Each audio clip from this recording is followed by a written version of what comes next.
दिल्ली अल्पसंख्यक आयोग यानी डीएमसी ने इस साल फरवरी में यहां हुए दंगों के लिए बीते गुरुवार को जारी अपनी फैक्ट फाइंडिंग रिपोर्ट में भाजपा नेताओं पर उंगली उठाई है और उन पर विधानसभा चुनाव के दौरान भाषण के जरिए कथित तौर पर लोगों को उकसाने का आरोप लगाया है।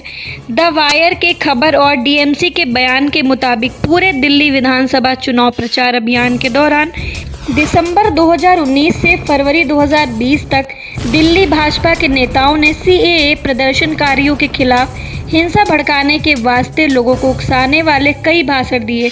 इंडियन एक्सप्रेस के मुताबिक रिपोर्ट में कहा गया है कि भाजपा नेता कपिल मिश्रा द्वारा मौजपुर में दिए गए भाषण के बाद उत्तर पूर्वी दिल्ली के विभिन्न हिस्सों में दंगे भड़के थे। मिश्रा ने दिल्ली पुलिस को अल्टीमेटम देते हुए कहा था कि यदि पुलिस इन प्रदर्शनकारियों को नहीं हटाती है तो उनके लोग सड़क खाली कराने के लिए उतर जाएंगे। मालूम हो कि उस समय शहर के विभिन्न हिस्सों में विवादित नागरिकता संशोधन कानून यानी सीएए के खिलाफ विरोध प्रदर्शन हो रहे थे।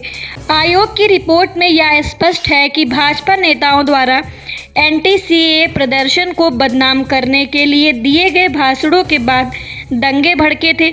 विरोध प्रदर्शन कर रहे लोगों के खिलाफ अभद्र टिप्पणी की गई थी, जिसमें सांप्रदायिक बातें और हिंसा भड़काने की धमकी भी शामिल थी। शाहीन बाग प्रदर्शन की नकारात्मक छवि दिखाई गई ताकि एंटी शाहीन बाग नैरेटिव तैयार किए जा सके। अल्पसंख्यक आयोग ने अपनी रिपोर्ट में प्रत्यक्षदर्शियों के बयानों के आधार पर दंगे के दौरान हुए आकलन को भी पेश किया है और पुलिस कार्रवाई का भी विवरण दिया गया है।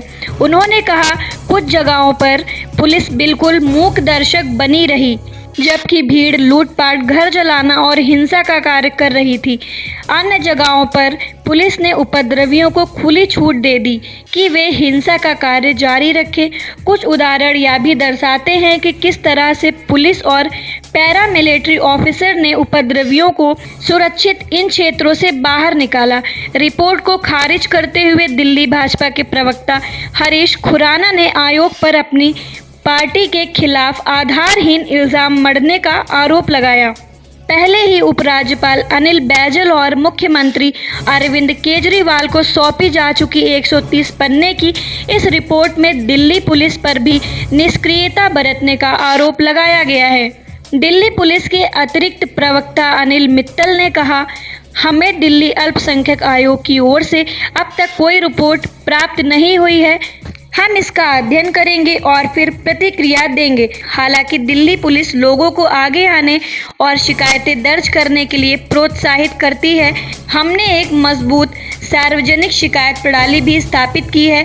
अखबारों में विज्ञापन जारी किए गए हैं और लोगों को अपनी शिकायतें दर्ज करने के लिए प्रोत्साहित करने के लिए एक हेल्पलाइन नंबर शुरू किया गया है।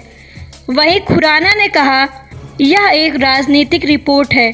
क्या इसमें पार्षद ताहिर हुसैन का जिक्र किया गया है, जो कि दंगों के संबंध में जेल में हैं?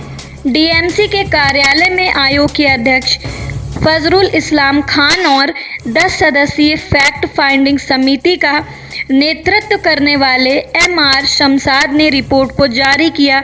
रिपोर्ट के प्रमुख निष्कर्षों में हिंसा के लिए बार बार उकसावे का उल्लेख किया गया है।